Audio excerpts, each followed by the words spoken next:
대한노인신경의학회 건강강좌 증례로 풀어보는 노인에서의 의식소실과 뇌전증에 대해서 방송을 하겠습니다. 저는 건국대병원 신경과에서 뇌전증인 환자를 주로 보고 있는 김동욱이고요. 저랑 함께 하실 선생님은 저 강남 세브란스 병원 신경과에 근무하는 김원주 교수님이십니다. 인사 부탁드립니다. 네, 안녕하십니까. 김원주입니다. 방송을 준비를 한 것은 6가지 꼭지로 준비를 하였는데, 첫 번째는 제가 그냥 가지고 온 환자분인데요. 얼마 전에 제 외래에 왔던 분이고 80세 할머니고 5년 전에 소위 말해서 중풍, 뇌졸중이 생겨서 팔만 약간 마비가 있지만 걸어 다니는 거는 잘 하고 이런 분인데, 자꾸 좀 멍하고 이렇게 기억력이 떨어지고 이렇게 해서 저한테 왔었고, 뇌파 검사를 했더니 이상파가 보이고 이렇게 해서 제가 뇌전증일 가능성이 높습니다 이렇게 했더니 환자분 보호자분께서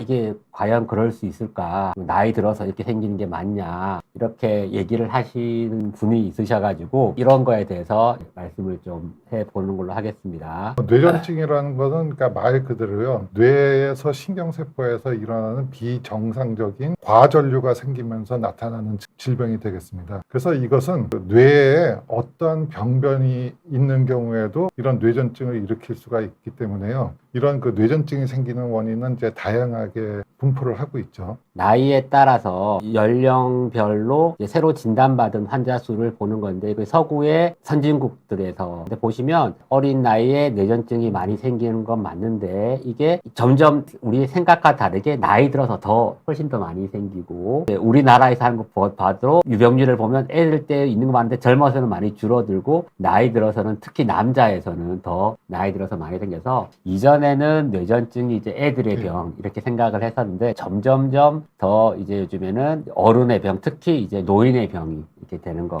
같고, 또 이 새로 진단의 나이에 따라서 어릴 때는 당장 처음이니까 이제 새로 진단된 환자가 굉장히 많은데, 젊었을 때는 새로 진단된 사람이 별로 없고, 이제 거의 70세나 80세 이상 가면 거의 뇌전증 환자의 절반 정도가 그때 처음 진단되기 때문에, 사실은 뇌전증은 나이 들수록 더 많이 아주 어린 게 아니면 더 많이 생기는 병이라고 그렇게 생각을 하면 되겠습니다. 왜 그러신지 설명을 조금 해주시면 되겠습니다. 그 아까 말씀드린 것처럼 뇌전증이라는 것은 이제 뇌에서 어떤 손상을 받아갖고 나타나는 현상이기 때문에요. 이 연령별로 뇌전증을 일으키는 원인이 다양하게 나타나는 것입니다. 저희가 어렸을 적에 이런 뇌전증이 많이 생기는 경우는 태어나면서 어떤 뇌 신경계통의 기형을 갖고 있다든지, 아니면 뇌에 손상을 받았다든지, 아니면 유전적인 질환에 의해서 나타나는 경우가 제일 많은데요. 그러니까 이제 거의 태어날 때나 그쵸. 아니면 태어난 직후에 그래서 이제 이런 소아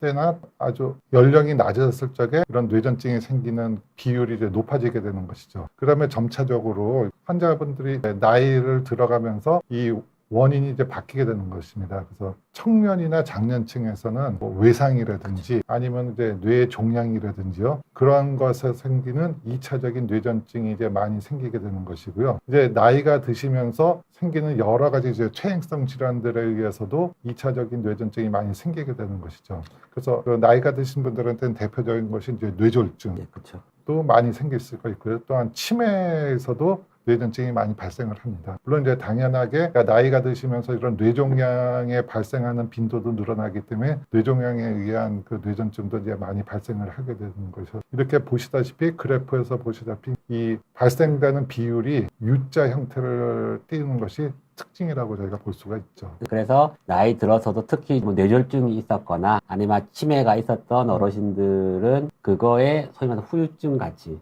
그렇게 뇌전증이 생길 수가 있고, 치매나 뇌졸중 같은 것이 실제로 치매 증상이 많거나 뇌졸중이 겉으로 드러나지 않았더라도 경련을 처음에 하거나 그럴 수도 있을 것 같습니다. 그래서 나이 들어도 뇌전증이 생길 수가 있고, 그것이 이제 의식소실이나 이런 거에 원인이 될 수 있다, 그렇게 생각을 하면 되겠습니다. 아까 말씀한 것처럼 이 노인 인구에 들어갈수록 뇌전증의 발생 빈도가 높아지기 때문에요. 지금 저희 사회가 고령 사회로 이제 진입을 했기 때문에 이 뇌전증의 발생 비율은 훨씬 더 증가할 거라고 예상을 하고 있기 때문에요. 그 주위에서 이런 노령 환자분들한테서도 뇌전증이 생길 수 있다는 걸 충분하게 이해를 하시면 될 것 같고 또한 많이 관찰이 필요할 거라고 생각이 듭니다. 제가 증례를 한번 말씀을 드리도록 하겠습니다. 할아버지가 올해 75세이세요. 기억력이 많이 떨어져서 얼마 전에 치매로 진단을 받으셨어요. 치매약을 드시고 좀 좋아지셨는데 자다가 온몸을 떨고 경련을 하셨어요. 치매 환자인데 뇌전증이 생길 수가 있나요? 나이 드신 분들 중에 이제 뇌전증이 생기는 거에 제일 흔한 원인은 뇌졸중이 맞는데 치매라는 것도 사실은 뇌전증의 상당히 흔한 원인이고 우리가 그 치매 중에서 제일 흔한 치매 원인이 알츠하이머성 치매라는 건데 그거의 원인 물질인 베타 아밀로이드라는 물질이 뇌에 쌓이면서 그것이 치매가 되는 건데요. 그 베타 아밀로이드라는 물질 자체가 인지만 떨어뜨리는 게 아니고 경련에도 좀 안 좋은 영향을 미친다는 것이 요즘에 굉장히 조금 많이 밝혀지고 있고 나이 드신 분이 뇌졸중도 많이 생기는데 뇌졸중 자체도 기억력 저하뿐만이 아니고 뇌전증 발작도 잘 원이기 때문에 뇌전증이 이제 그냥 딱 생기는 것이 아니고 치매가 있거나 아니면 두부 외상이 있거나 아니면 뇌경색이 있거나 그런 분들이 몸이 떨거나 이런 경우가 있으면 그런 분들이 뇌전증이 생기는 거에 훨씬 더 위험한 상태이기 때문에 특히 이제 주무시다가 경련을 한 경우에는 이렇게 깨어 있을 때 왔다 갔다가 할 때 의식 잃고 이렇게 하는 거는 실신이나 이런 거일 가능성도 좀 높지만 주무실 때 떠는 거는 아마 경련이 생겼을 가능성이 조금 더 높아서 조금 더 적극적으로 치료를 해야 되지 않을까.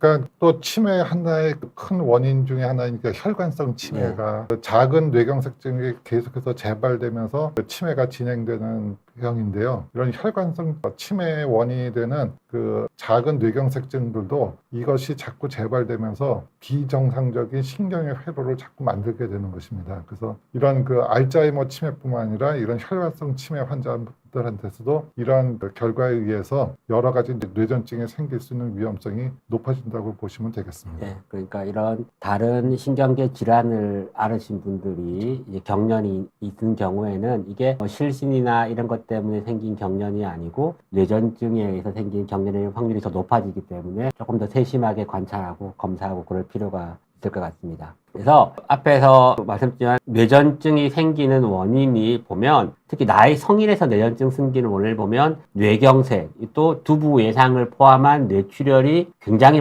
절반 정도 원인이고 그리고 뇌종양, 나이 들어서 많이 생기니까 뇌종양이고 알츠하이머성 치매나 아니면 기타 치매도 나이 들어서 생기는 뇌전증의 굉장히 중요한 원인이기 때문에 이런 뇌경색이나 외상 같은 뇌출혈의 병력이 있거나 아니면 치매나 다른 인지장애의 병력이 있으시면 그런 분이 경련이 의심이 되는 증상이라든지 임상적으로 경련이 없더라도 갑자기 기억력이 너무 떨어진다든지 그런 인지가 갑자기 나빠지는 이런 이상이 있으면 뇌전증이 같이 동반이 된 것이 아닌지를 조금 생각을 해보는 것도 필요해 보입니다. 노인에서의 뇌전증은 뇌졸중이나 치매나 외상 이런 거 후유증인 경우가 많지만 젊은 환자에 비해서 증상이 전형적이지 않아서 자세하게 병력 청취를 하고 필요하면 검사를 하고 해서 진단이 조금 어려운 경우가 많고요. 말씀드렸지만 뇌졸중이 있거나 치매가 있는 분이 인지가 갑자기 나빠지는 경우에는 뇌파가 안 좋거나 뇌전증이 동반이 되었을 수가 있기 때문에 이런 경우에는 당당 수행미랑 상의를 해서 필요하면 추가 검사를 하거나 아니면 약물을 조금 시도를 해보거나 그런 게 도움이 될 것 같습니다. 이게 멍해지고 무슨 말을 했는지 기억이 안 난다 이런데 이런 거를 자꾸 깜빡깜빡 하는 거에 대해서 자기가 이제 치매 아니냐 이렇게 해서 오시는 분들이 있고 65세고 음식 같은 걸 하면서 좀 멍해지고 기억이 안 나서 화상을 입고 근데 화상을 입은 당시에는 기억이 나지가 않고 또 입맛을 쩝쩝거리고 그리고 기억력이 떨어져. 이런 경우에 진단을 선생님 제일 먼저 생각을 하시면 좋을 것 같으세요. 지속적인 기억력 상실보다는요, 그 일시적인 기억력 상실이 계속해서 반복적으로 나타났기 때문에요, 뇌전증의 일종으로 생각할 수 있는 것이 가능성이 우선 더 높- 가능성이 높습니다. 치매가 뭐 왔다 갔다 할 수는 있지만 일과적으로 짧게 몇 그쵸. 분 이런 식으로 되는 것은 사실은 치매 증상으로는 굉장히 잘 맞지가 않기 때문에 이런 경우에는 사실은 이제 인지를 개선시키는 약을 쓰는 것보다는 원인이 되는 게 있는지 뇌파 검사를 하고 혹시 뭐 구조적인 문제가 있는지 MRI를 그쪽을 위주로 찍고 하는 것이 더 좋을 것 같습니다. 치매 물론 가능성이 없지는 않지만 뇌전증 특히 이제 옆머리에서 생기는 뇌전증인 경우에 이런 식으로 나타날 수가 있고 그리고 뇌졸중 살짝 왔다 갔다가 하거나 아니면 혈당이 조금 떨어지거나 뭐 이런 식으로 해도 잠깐 기억 깜빡하고 이럴 수가 있기 때문에 그런 거에 대해서는 다 원인을 생각을 하고 치료 방침을 결정하는 게 나을 것 같습니다. 그리고 앞서 말씀드린 이런 것들 뭐 가끔 편두통이나 기면증 이런 것도 뇌전증과 감별이 필요하고요. 렘 수면 장애라든지 수면 반사, 폐쇄성 수면 무호흡증 이런 것도 겉으로는 뇌전증과 비슷하게 증상이 나타날 수가 있기 때문에 그런 거에 대해서는 감별이 필요해 보입니다. 뇌출혈이 있었는데 이후 손이 자꾸 뻣뻣하고 떨려요. 그다음에 뇌졸중이 있었는데 뇌혈관이 안 좋다고 해요. 심장도 안 좋고 전립선도 안 좋아서 약을 먹고 있어요. 재활 운동을 하는데 자꾸 식은땀이 나고 의식이 흐려지는데 뇌전증일까요? 하는 질문이 되겠는데요. 첫 번째는 이게 조금 좀 심한 케이스인데 사진에 저렇게 보이고 저러면 요거는 뇌전증일 가능성이 어떨 것 같으세요, 선생님? 일단은 증상이 어느 쪽 손에서 나타나는지가 제일 중요하겠죠. 그리고 사실 뇌출혈이 있는데 손이 빳빳하고 떨린다는 거는 뇌전증을 완전히 감별을 해야 되는 중요한 증상이 되겠습니다. 이런 경우에는 출혈의 위치가 뇌전증이 생길 수 있는 위치 가까일 수 있기 때문에 뇌전증의 가능성이 꽤 있을 것 같고요. 선생님, 두 번째 케이스는 어떠신가요? 노인 환자분들은 뇌전증뿐만 아니라 갖고 있는 여러 가지 질병들이 많기 때문에 거기에 대한 약들을 여러 가지 들고 계시죠. 그렇기 때문에 이런 병 자체에 의한 영향도 있고요. 또한 드시는 약물에 의한 상호작용에 의한 영향도 있기 때문에요. 이러한 것들도 더 자세하게 저희가 이제 환자분한테 물어봐서 이런 여기서도 질문할 때 자꾸 식은땀이 나고 의식이 흐려지는데 뇌전증일까요? 하는데 이런 그 식은땀이 나고 의식이 흐려질 때 또 다른 증상들이 어떤 증상들이 동반되는지요. 그러니까 예를 들어서 뭐 그때 참을밀가처럼 속이 울렁울렁 하다든지 아니면 재활 운동을 하는데 특정적인 어떤 운동을 할 때, 그러니까 예를 들어서 뭐 서서 운동을 할 적이라든지요. 아니면 자세를 바꿀 때 나타나는지 그런 그 여러 가지 관련되어 있는 상황들을 저희가 자세하게 물어봐서 그거를 참고하는 것이 이런 뇌전증을 감별하는 데 중요한 요소가 된다고 생각이 됩니다. 그 노인 뇌전증 환자한테서는 동반되는 질병들이 여러 가지가 되겠죠. 뇌전증을 일으키는 원인 질병인 아까도 계속해서 말씀드렸지만 어떤 뇌졸중이나 치매나 그런 뇌종양 같은 원인 질병들도 서로 영향을 미칠 수가 있고요. 또한 그 밖에도 다른 질환이 뭐 고혈압이라든지 당뇨 같은 흔한 성인병들을 많이 갖고 계시기 때문에 그런 그 동반되는 질환에서 복용하시는 약물들 또한 그 뇌전증에 영향을 미칠 수가 있습니다. 그것뿐만 아니라 아까 말씀드린 것처럼 뭐 동반된 전신 질병도 같은 효과를 나타낼 수가 있고요. 또한 그 연령이 높으신 분들한테서는 우울증이라든지요, 아니면 불안증 과 같은 여러 가지 또한 그 심리적인 정신적인 동반되는 질병들을 많이 갖고 계시기 때문에 이에 의한 영향도 저희가 고려를 할 수가 있겠죠. 또한 그 정신 사회적 어려움으로써 나이가 드실수록 경제적으로 여러 가지 좀 어려운 점을 겪으실 수가 있기 때문에 경제적 사회적인 어려움 정도로 많이 영향을 미칠 수가 있고요. 또한 자연적인 인지 저하에 의해서 이런 자기가 갖고 있는 이런 신체적인 질병들에 대한 인식 능력이 떨어지게 됨으로써 이런 뇌전증 환자한테서 여러 가지 안 좋은 영향을 미칠 수가 있습니다. 이렇게 노인 뇌전증 환자분들한테서는 젊은 청년이나 소아보다는 좀 더 저희가 동반되는 질병들을 여러 가지를 갖고 있고 또한 거기에 따라서 드시는 약물들에 의해서도 여러 가지 영향을 미칠 수가 있기 때문에 이러한 여러 가지 면을 고려를 해야 되는 것이 노인 뇌전증 환자의 특징이 되겠죠. 그리고 마지막으로 나이 드신 분의 뇌전증 환자에서 어떤 걸 생각을 하는 것이 필요한지에 대해서 우리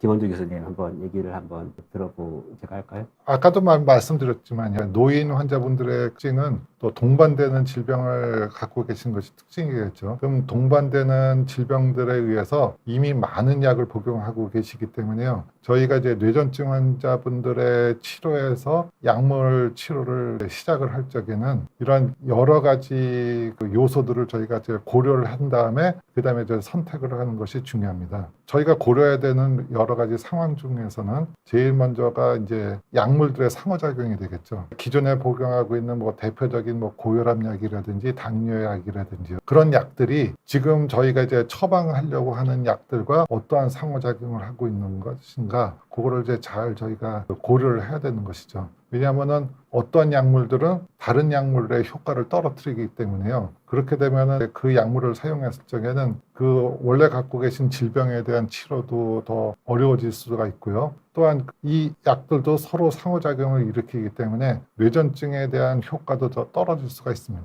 그래서 이런 약물들 이미 복용하고 계시는 다른 질병들의 약물이 저희가 이제 사용해야 되는 뇌전증 약물들과 어떤 상호작용을 갖고 있느냐 충분하게 저희가 이제 인지를 하고 사용을 함으로써 이런 상호작용에서 나타나는 부작용을 막을 수가 있게 되는 것이죠. 또한 동반 질환을 고려한 약 선택도 중요하다고 생각이 됩니다. 약물들 중에서는 특히 어떠한 약물들은 부작용을 하고 인지에 영향을 미쳐갖고 인지를 좀 떨어뜨릴 수 있는 약들도 있기 때문에요. 그런 약을 먼저 처음부터 시작을 하기보다는 그 약물들은 좀 차선책으로 남겨놓고 그런 그 동반되는 질병을 악화시킬 수 있는 약물들이라든지 동반되는 질병에 의해서 영향을 받는 제일 대표적인 것이 뭐 간 질환을 갖고 있는 분들은 이런 간에서부터 대사되는 약물들을 사용했을 적에는 또한 그 약물들이 영향을 받을 수가 있고요. 또한 신장이 안 좋으신 분들은 신장으로 주로 배출되는 약물들의 용량을 조절하는 것이 중요한 요소가 될 수가 있습니다. 그래서 이런 그 여러 가지 동반되는 질병들을 어떤 질병들을 갖고 있느냐에 따라서